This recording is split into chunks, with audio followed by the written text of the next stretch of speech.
be advised that this recorded webinar has been edited from its original format, which may have included a product demo. To set up a live demo or to request more information, please complete the form to the right. Or if you are currently not on CSC Global, there is a link to the website in the description of this video. Thank you. Hello everyone, and welcome to today's webinar, Business Life Cycle Compliance, Keeping Your Entities and Licenses in Check. My name is Tiffany Van Beaverhout, and I will be your moderator. Joining us today are Ben Foss and Brian Bartnicki. Ben Foss is a sales engineer in our Corporate and Legal Solutions Group at CSC. Since joining CSC in 2016, Ben has specialized in sales operations and competitive intelligence, and now he focuses on developing the product roadmap for CSC's compliance and governance solutions. Brian Bartnicki is a senior business license sales engineer. For over more than a decade, Brian has worked with CSC, offering his expertise in the field of license compliance and assisting customers with their industry-specific requirements, which range from research, portfolio management, and renewal services. And with that, let's welcome Ben and Brian. Thank you very much, Tiffany, for that introduction. Again, my name is Ben Foss. Very excited to take a look at the entity management and the licensing and how that impacts your corporate compliance. And I'd like to start by taking a look at our agenda. First, we'll start off by taking a look at CSC, who we are in the industry and where we kind of come from. We are a Delaware-based company, and I'll go into a little more depth about that. We'll also take a look at the current market, how it has really dramatically shifted last year and how we kind of continue to experience the changes as a result of 2020 and how we're evolving in here in 2021. After that, my colleague Brian and I will take a deeper look into our respective areas of entity management and business licenses best practices. We will also detail some of the common transactions which really organizations are really encountering on a day-by-day, week-by-week basis, things like formations, dissolutions, that can really often have a trickle-down effect into the various departments and industries that you all are working with.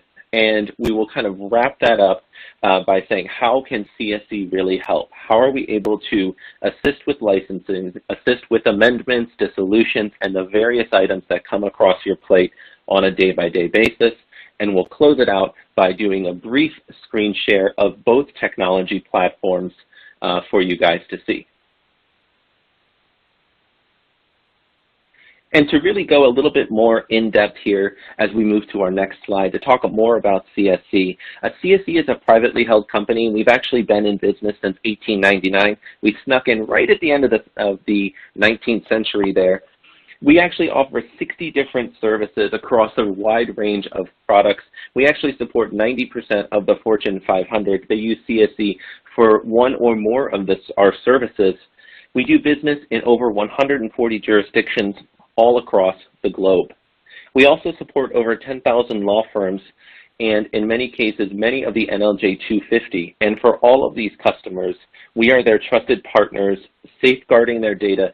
CSC is an industry leader when it comes to not only the information and our services, but also in the security arena, making sure as security continues to be a hot button topic, data breaches becoming more and more common, security is essential, and we continue to pioneer and safeguard clients' data from the most recently formed small business to those large international organizations. Not only their compliance, but their licenses and renewals as well. And with that, I'll actually pass it to my colleague and friend Brian to take a look at some of the current market trends and insights that we are seeing. Take it away, Brian. Thanks, Ben. So one of the things really that took a big kickoff in 2020, obviously, was kind of the global pandemic, and that really altered what I would call maybe like a work habit or behavior. Mainly, everyone started moving to home, I should say. So bandwidth became a difficult thing just from a technology perspective. And Ben kind of alluded to it earlier, it provided an increased level of security risk. We all know how imperative that is, especially when we're dealing, which we'll get into, some of the crucial sensitive information as it pertains to your legal entities and just all the licenses that really allow you to be compliant in the world today. And another other thing that really happened was that, just the responsibilities were just being really handed to folks that may not be used to handling those specific items. Some people maybe in tax had to start handling legal items. People in legal maybe had to start handling tax matters, mainly because consolidation of responsibilities was truly altered. And that really just triggered, beyond that, the need to really improve processes, take a step back and understand, how does this affect our organization? So you could kind of get in a sense on the slide here that a large percentage of companies, 46% specifically, really saw really a large increase in its remote work across the organization. So as a result of all these changes, how does that really affect the compliance landscape, outside of your normal work environment? Well, there's a lot of these governing bodies out there, whether they're Secretary of State offices, whether they're local city, county, village, township levels of government. A lot of them didn't have processes when it came to kind of, really enforcing compliance, whether it's, again, for annual report filings or local licenses, those types of things. So there could have been grace periods. There were things that may have not been enforced, or maybe there were law changes that kind of alluded to more of a technological or work from home state. Maybe there's different requirements in that capacity. And it really just allowed for these governing bodies to really adapt along with these organizations with their habits. But, it also, as a result, we saw a lot of increase in M&A activity, a lot of companies looking to kind of evolve, get into other areas of business. How do they adapt to kind of help their organization with this big paradigm shift? So you can see, on the chart to the right, just the tech budget, really the technology investment that resulted, whether it be through acquisition or other types of processes, to really make sure that they were not, getting cut behind the curve when it came to the pandemic.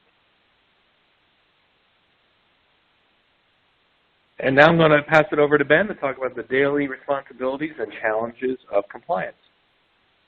Excellent. Thank you, Brian. And responsibilities on a day-by-day basis for departments can really vary. We have folks from many different organizations on the line today, and I would really guess that across the board, folks have a variety of responsibilities when it comes to corporate governance. Some of the items that really come to my mind are those formations, dissolutions, amendments, and other M&A items that really are quite common, these changes that occur for your portfolio. Some of you may also be involved in the, to me, very complex art of managing licenses, from industry-specific licenses such as trade, contracting, medical, engineering. It really spans the gambit. And for those in tax departments, you may be getting even more granular and looking at county, local, or state licenses. And I always pick on Pennsylvania because Pennsylvania has that unique requirement for borough level of licenses. Those complexities also will need to be tackled. Corporate secretarial records additionally will need to be maintained. These absolutely include minute books, which are tracked for companies not only here in the U.S., but also for entities doing business all over the world. And for folks who are looking to expand into new jurisdictions and new markets, have you really done the research to know the full depth of the compliance that you will need in this new location, this new brick and mortar location, or new state where you're qualifying to do business? And as we look at these challenges, they can vary depending on the size of your organization and your team. For folks that are starting out in business or are in that small to mid-market area, you often have to wear a lot of hats, becoming moderately knowledgeable in a variety of arenas, from licensing to UCC filings to org chart building to annual reporting. And the challenge is that these areas can all be extremely involved with nuances on a jurisdiction by jurisdiction or entity type by entity type basis, and you will learn as you go. And as we start to grow into the larger organizations, you may see team members that only work on one specific area. You could be an expert in that area, but you may develop issues with transparency, and every change is not easily shared or notified amongst the various teams or departments that are working on your company's corporate governance. Some of these challenges and pain points we will take a look at throughout this demonstration, and ultimately how CSC's entity management, as well as our licensing services, can hopefully alleviate some of those hiccups. With that, though, I'm going to pass it over to Brian to go more in depth into how this delves specifically on your corporate licensing. So as Ben alluded to challenges as it pertains to transparency, I'm going to talk briefly now on some other challenges as it pertains to license management. Now, licensing is a very ambiguous term. It means different things to different companies. Some might think that it's a Secretary of State registration. In our world, that's more of just, a corporate structure, kind of your legal establishment, whether it be in Delaware or Florida, and then you're qualifying in other states. Licensing in our world is really going to be that industry-specific requirement. And every company does different things. You have different types of industry-related licenses. Ben talked about trades. Some of you may be in insurance, food, finance, banking, lending, all those types of things. And it really comes to understanding, are you confident that you have everything that you need? And the challenge behind that is because we're not dealing with 50 Secretary of State offices and 51 if you include DC, but we're talking about over 150,000 governing bodies across America. Ben talked about, boroughs in Pennsylvania. We can't forget townships, villages, and school districts even in some capacity. So the challenge of really understanding and having the knowledge as to what's out there and what truly applies to your business based on your compliance is just incredibly daunting. And really, if you don't have that in order, there are some fines and other things that can occur from that. But, beyond, licensing, and Ben talked about all the other types of transparency, a real challenge is just simply budget ownership. And that really comes into play when we're talking about legal and tax. Everyone has their hand in different pots, but no one really knows where is that coming from. Everyone's kind of, cross-handling everything. So from a budgetary perspective and a true knowledge perspective, it's just quite onerous. That really is, Brian, quite extraordinary, the level of depth that you may need to go into when it comes to those licensing requirements. Why don't you go into a little more detail as well about best practices when it comes to these corporate transactions that our participants in this webinar are facing?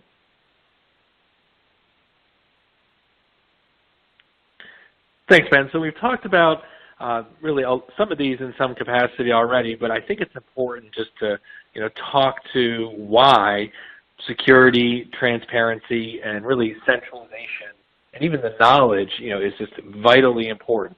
I talked about the ever-changing landscape about security. Not only is it important to have high-end security, especially with the sensitivity of the information, but understand it's not just the digital data.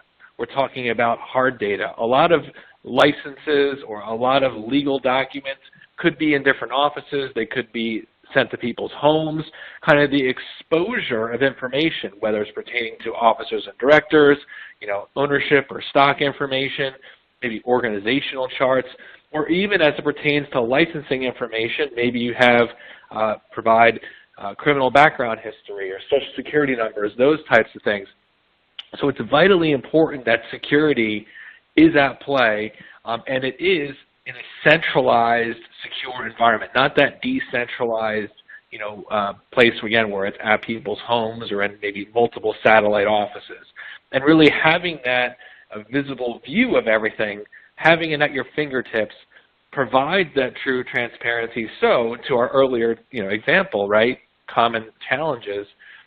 Tax themselves, can have access into maybe some legal matters, or legal can have access into some tax matters, or maybe you truly want to keep them separate. You want to kind of silo them out, but have them in that secure, web-based environment. And all that, ties into the knowledge. Do you have, the appropriate knowledge of what's required? Are you compliant? Have you gone through the analysis to ensure that where you are truly doing business, that you don't have any missing deficiencies. You don't have to do any remedial action, maybe globally. You don't have to really have any locations closed down, maybe not having a permit or a particular license. So these, if I can really highlight, 4 huge recommendations of best practices regarding compliance in general, these would definitely be the 4 that I would highlight at the highest priority. You're absolutely right, Brian. And transitioning here on screen, we're going to have a handful of events, and there really can be many, many more events that fall under the realms of change management, where you are qualifying, dissolving, or shutting down locations, really adjustments that impact your corporate governance. The goal here is to take a look at each one of these actions and see how they impact other areas in your business's corporate governance. Firstly, when we are forming that new subsidiary or we register to do business in a new state, some of the trickle-down effects would be the new annual report requirements that come along with that formation, which has differences on a state-by-state level. Every state has its own blend and degree of difficulty that comes along with it, and understanding those requirements and when the deadline is essential. Delaware is very static on those March 1st and June 1st deadlines, but it could be based off of your anniversary month or a different day throughout the year. At the same time, when we are qualifying or forming, we may need to conduct research to take a look at what the licensing picture looks like, what state, county, local licenses are now needed to be filed in this jurisdiction to maintain its compliance. Broadcasting down a couple months, a couple years down the road, and taking a look at a change that you very well may need to take place, we could take a look at an amendment or a name change, or an officer change. 2 very common actions. And for that officer change, this is a service that really greatly depends on where your company is doing business. This can be somewhat uniform in the United States, but if you do business internationally, the rules and procedures for making these adjustments can be very diverse. They may require amendments to be filed within 30 days of the action occurring, or recorded with a quarterly board of directors meeting, as the case is in India. If someone is resigning or they're retiring, whatever the circumstance may be, good corporate governance will record not only that change, but also any historical data and documents related to the change and the relevant appointments. This officer change will also have impacts on licenses. And if the signer has changed for a license, that old license may need to be amended or even canceled and filed anew in order to maintain the compliance and status with that jurisdiction. Another common item is mergers and acquisitions, and M&A has a number of different items that come with these larger changes to your portfolio. In one very common example, if you are acquiring assets, you have to exercise immediately to identify the assets' ownership information, but then also look at how do those assets fit into our own corporate org chart and that structure. And if you think about it, org charts are really a key component to this process and are often essential before any M&A transaction really takes place. Being able to track these ownership records and any corresponding capital related to it will be key. This will also impact the licensing because these acquisitions mean you now inherit any licenses in these locations. They could be in excellent or organized shape. However, there may be a real need to evaluate where these acquired entities are licensed. Are they under or over licensed potentially? And gaining this visibility is essential to M&A. And Brian will go in depth later about how we can assist on both the research end, but then also the filing of new licenses for this portfolio. And then lastly, when we are closing down entities, unfortunately, it's not really as easy as stating, all right, we're done, let's close up shop. There are numerous events that will need to be completed, both on the licensing as well as on the compliance side. For compliance, annual reports, you have to make sure that they are completed. For each individual entity, dissolution documents or withdrawal documents may need to be filed to ensure you do not incur any penalties with the Secretary of State offices.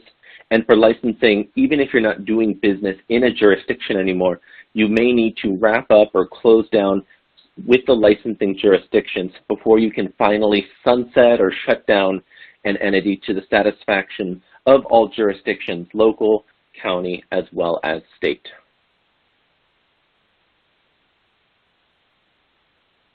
So with that, let's transition now into taking a look in more depth into CSC's offering and resources to be able to adapt and assist with a lot of these items that Brian and I have mentioned so far. Brian, take. Thanks, Ben. So now it's important to talk about, how we can help you as an organization. What makes us, so unique in the marketplace is we have world-class, not only secure environments, but world-class technology that truly allows you to fulfill, all of those best practices that we talked about. And all of that's done through what we call our CSC Navigator. Now, it's really for all services. It's not just, Ben and I today are talking about, entity documents and licensing. But it really allows a centralized world for those of you maybe who are responsible for delivering, or not even delivering, receiving, I should say, service to process. Maybe you're in HR and you want garnishments kind of forwarded to you, or you're in a legal department, right? There could be any litigation that comes into play, maybe regarding contracts or other types of any service to process. We offer the ability for electronic same-day delivery. There's a unique section in the Navigator for those of you that have, service to process management services, with CSC being your registered agent. And any of the annual reports that we file for you. Some of you might have CSC, outsourcing your annual reports, where we're managing, as Ben alluded to, all those officer, director filings within all those state jurisdictions. So that way you don't have to worry about missing them. And again, there's a centralized place for you to view all of that data in the Navigator. Now, I don't want to steal Ben's thunder, but Ben's going to talk to our entity management solution down the line. But that's where we're going to talk about ownership, org charts, stock information, maybe all the member manager info, or just basic corporate core data, allowing you to have power with your fingertips to manage all the appropriate data and documents. Some of you might want to track, contracts or maybe trademarks. We have a matter management system for that. And then really beyond, we also have licensing. And I'm going to dive into some of those specifically as we go further on after Ben talks about entity management. But those could range from, research, the renewals. But all of this, again, can be viewed in a centralized manner within CSC Navigator. And then finally, for those of you that are around the world, global in nature, again, we are the true, one-stop shop with the ability to bring all of those different branches of global data into your Navigator account. So as promised, I'm going to pass it to Ben to talk about our entity management service. Perfect. Thank you very much, Brian. And entity management, this is an area that I am extremely passionate in. Entity management encompasses the centralization of all data and documents that are related to your corporate portfolio. It's a technology platform, which I'll be going and giving a short demo with in a couple of moments, but it's an incredibly intuitive solution, and it's also incredibly customizable. No two clients of CSC's have the exact same entity management platform.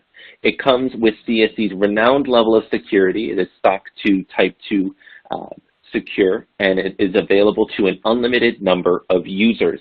That includes unlimited numbers of administrators. And we can also bring folks in from outside of your organization. Maybe it's outside counsel, vendors, auditors, whatever that may be, we can bring everyone in under that flat annual cost. It also encompasses a number of different functionalities, from the unlimited amounts of document storage and the powerful OCR, which allows us to do keyword searches on those documents, to our brand new org chart tool, which we upgraded on July 3rd, introducing a ton of new functionality, officer director tracking, powerful reporting, as well as free and unlimited training. Being able to assist you and your team, whether it is right at the beginning or if it's a new employee coming on board 2-3 years down the road, CSC is going to be your partner in identifying and training those individuals. This technology platform has been awarded one of the top entity management tools in the market for the past 10 years in a row from the New York Law Journal. And one of the items that's constantly heralded is our multi-year roadmap. We are constantly gathering feedback, constantly seeking to improve. And as a quick highlight on 3 items that we are introducing over the next 12 months or so, one is an e-signature integration with DocuSign, being able to quickly identify and sign documents, working with them to streamline the signature of important documents. Additionally, we will be rolling out an enhancement in the new year, taking a look at document generation, utilizing the data and information that's stored in this technology to file forms in a more automated basis. And then finally, we'll also be looking at an upgrade which we call Entity Lifecycle Workflow, which really will enable us to have additional actions take place following a certain event. So if a formation does take place, additional tasks may become available after that additional event. So it's an exciting enhancement. We're going to go into more in-depth on that over the next several months, but it is a very exciting time to be in the entity management space. And again, I'll share my screen in a couple of moments. But before I do, I want to pass it over to Brian to go more in depth on the licensing piece. Thanks, Ben. So when it comes to our industry-specific or location-specific requirements, we offer a couple services that are just incredibly helpful in understanding what's out there. One would be our research services when it comes to new locations and existing locations. New locations are going to be just true organic growth, scalable. Maybe you're building new locations. Maybe you're going to perform services in a new state that you've never done work before, and you're not sure what relates to your business. So we have industry-specific questionnaires that you would complete. They're very short, 2 to 3 pages, but it allows our team here, which is all in-house CSC employees, to dive into the regulations, all the licensing requirements that are pertinent to your business, and provide all of those applications so you can have kind of a blueprint, so to speak, of what you would need. Existing locations are really going to be a situation where maybe you're, to Ben's point earlier, going through an acquisition, you're taking on responsibility of existing licenses that a business may have, or maybe you're just at a point where you have so much going on, it's decentralized again, but you really want to press that reset button. You want a Sherlock Holmes approach, so to speak, as to where you are with your licenses. So we'll not only uncover what's needed, but we're going to do that cross-check. Do you already have it on file? Is it active? What's missing? Or potentially, what did you file that's unnecessary? So that existing research is going to help you fill in those actual gaps. Beyond the research services, our actual offering moves to full outsourcing, where we can take all the licenses you have. We can give you a dedicated contact here who would actually process all of the licenses 60 days in advance. We will pay for the licenses, follow up with the authorities, get them filed, and then ultimately we're going to implement and manage all of that within the technology, which I'll talk to now. So with that technology, again, it is all world-class secure. You can have as many users as you would like, very similar to the entity management system that Ben talked to. As long as you have an internet connection, you can log in and view the real-time statuses of where the licenses are, when they've been submitted to authorities, if there's any other sort of information that we don't yet have from the customer, if it was unique, for example. But you have the ability to also view historical images. So you can see year after year what was submitted to the authorities and those digital copies of the licenses. So we're not purging that information. It is available as long as you have the service with CSC.